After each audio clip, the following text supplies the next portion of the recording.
हिमाचल प्रदेश में कोविड-19 के कुल मिला के 247 केसेस हुए हैं और इस वक्त 175 केसेस एक्टिव है और कुल मिला के 5 डेथ हुए हैं। पूरे देश में कोरोना वायरस पॉजिटिव के 1,51,000 केसेस हुए हैं और 4,337 लोगों की मृत्यु हुई है। यह स्थिति संतोषजनक नहीं है। इस कारण से हमें बहुत ही ज्यादा सतर्क रहने की आवश्यकता है।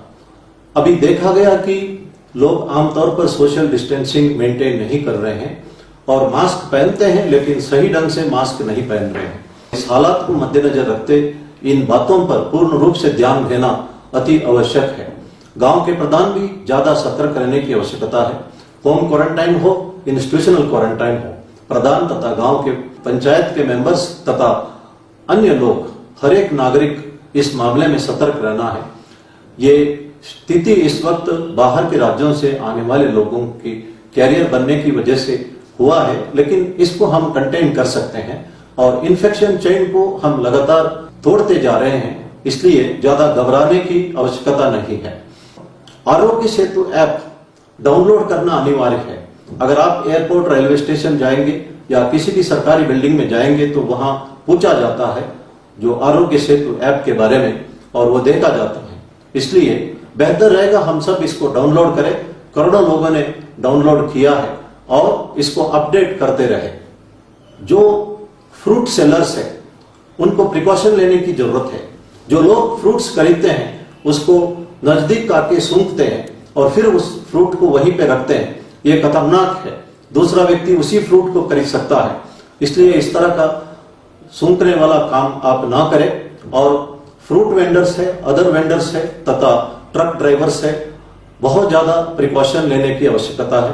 हैंड वॉश करते रहे, सैनिटाइजर्स यूज करते रहे, इससे हम इस रोग से बच सकते हैं और समाज को भी बचा सकते हैं। सड़क पे चलते वक्त लेफ्ट साइड ही चले। अगर दोनों साइड चलते हैं तो क्राउडिंग होता है, सोशल डिस्टेंसिंग बनाए रखने में हम असमर्थ रहेंगे। इसलिए मेरी अनुरोध है कि चलते वक्त रोड पर लेफ्ट साइड पर ही चले। हमने पहले भी कहा है कि बीमारी से लड़ना है, बीमार से नहीं। लेकिन अफसोस की बात है कि मंडी जिला के नेर चौक में एक महिला की मृत्यु हुई थी कोविड-19 पॉजिटिव की वजह से। उसका डेड बॉडी को जब जलाने ले जा रहे थे तो एम्बुलेंस को सड़क पर रोका गया था लोगों ने और इस पर मुकदमा दर्ज हुआ और ये बहुत ही अफसोस की बात है। इसी तरह कुछ होम क्वारंटाइन, इंस्टीट्यूशनल क्वारंटाइन के वायलेशंस भी अभी भी देखने को मिल रहा है और हम उचित कार्रवाई करते जा रहे हैं। मेरा अनुरोध है नियमों का पालन करें और हम जो मेहनत कर रहे हैं इस पे हम कामयाब हो सकते हैं। जो फ्रंटलाइन वॉरियर्स है, स्वीपर्स है, आशा वर्कर्स है, हेल्थ वर्कर्स है, डॉक्टर्स है, नर्सेस है, पुलिस वाले हैं, होम गार्ड्स है, एनसीसी वाले हैं, इनको सम्मान करना चाहिए। इस वक्त हमारी रक्षा के लिए ये लोग सामने खड़े हैं, अपने ऊपर रिस्क ले रहे हैं। जब हम दूसरों को सम्मान देते हैं तो वो अपने आप को सम्मान देने का बराबर है। जब हम दूसरों को नमस्ते करते हैं तो वो भी दिल की गहराई से हमें नमस्कार करता है। इसलिए कहा जाता है कि सर्वजीव नमस्कारम केशवम प्रतिगच्छति। जब हम किसी को नमस्कार करते हैं, रेस्पेक्ट देते हैं, वो भगवान को रेस्पेक्ट करने का बराबर है। और भगवान पे दूर पार बाहर नहीं है, भगवान हमारे अंदर ही है। कुछ लोगों का नाम रखा जाता है राम स्वरूप, गोपाल स्वरूप, देव स्वरूप आदि। इसका मतलब है कि हम सब देव स्वरूप है, क्योंकि हमारे अंदर ही भगवान है। हिज होलीनेस दलाई लामा कहते हैं अपना दिल और दिमाग को मंदिर बनाए और be kind to everyone, that is my simple religion. भगवान राम ने हनुमान जी से पूछा है कि मेरा बारे में परसेप्शन आपका क्या है। हनुमान जी जवाब देते हैं, जब मैं अपने आप को एक बॉडी समझता हूं मैं आपका दास बन जाता हूं। जब मैं अपने आप को एक आत्मा समझता हूं तो मुझे लगता है कि आपका अंश मेरे अंदर है, मेरे अंदर डिविनिटी है। और जब मैं एक सच्चाई का विजन पाता हूं तो मुझे लगता है कि भगवान राम और मैं एक ही है। और यही बात जीसस क्राइस्ट कहते हैं जब वो कहते हैं कि I and my father are one. Prophet Muhammad भी यही बात कहते हैं, God loves those who love his creation. Prophet Muhammad कहते हैं कि सिर्फ इंसानी नहीं है। हम प्राणी, पक्षी और पेड़ों को भी प्यार करना चाहिए, रेस्पेक्ट देना चाहिए, वो भी भगवान का ही क्रिएशन है। इसलिए भगवान उनको पसंद करता है जो उनका बना हुआ वर्ल्ड को पसंद करता है। भारत सरकार कहती है कि बीमारी से लड़ाई है, बीमार से नहीं। महात्मा गांधी जी ने पहले कहा है कि condemn the sin, love the sinner. सब लोगों ने एक ही बात कही है। अगर हम पावर ऑफ पॉजिटिव थिंकिंग, जो किताब डॉक्टर नॉर्मन विंसेंट पीले ने लिखा है, उसमें भी यही बात दोहराया गया है। भगवान श्री सत्य साई बाबा ने एक बात कही है। वे हमेशा लोगों को संबोधित करते वक्त कहते हैं, प्रेम स्वरूपलार, एम्बॉडीमेंट्स ऑफ लव। उनका मतलब है हम सब देव स्वरूप हैं। भगवान बाबा ने कहा है कि हमारा 3 पर्सनालिटी है। One which we think we are, other one what others think what you are, and lastly what you actually are. ये जो what others thinks what you are, इसके बारे में मैं एक एग्जाम्पल देना चाहता हूं।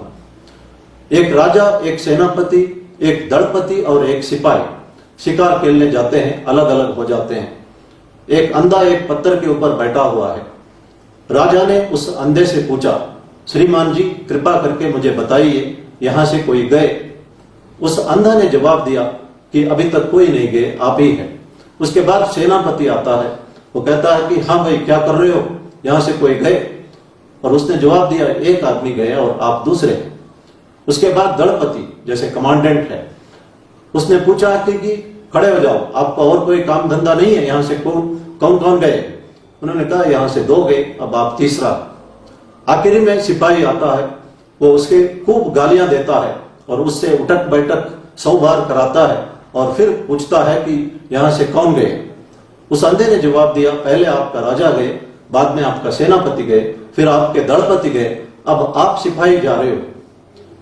सिपाही हैरान हो जाता है, वो पूछता है कि आप तो अंधे हो, आपको कैसे पता चला पहले वाला राजा बाद वाला सेनापति, अब मैं एक सिपाही हूं? तो उस अंधे ने जवाब दिया, सबकी बोलने की तरीका से मैंने पहचान लिया, पहले वाला राजा, बाद वाला सेनापति, बाद वाला दलपति और उसके बाद आप सिपाही हैं। तो क्यों ना हम अपने बातों से अपना रिकॉग्निशन दे, और एक राजा भी अगर बदतमीजी से बात करेगा तो लोग उसको रेस्पेक्ट नहीं देंगे। एक सिपाही अगर लोगों को रेस्पेक्ट देता है, इज्जत देता है, तो उसको भी एक राजा का बराबर रेस्पेक्ट मिलता है। इसलिए मैं हमेशा कहता हूं, be polite but be firm. हमें कानून लागू करना है, we have to be firm. मैं जब डॉक्टर अब्दुल कलाम जी से मिला था तो मैं हैरान हो गया उनकी सिंप्लिसिटी।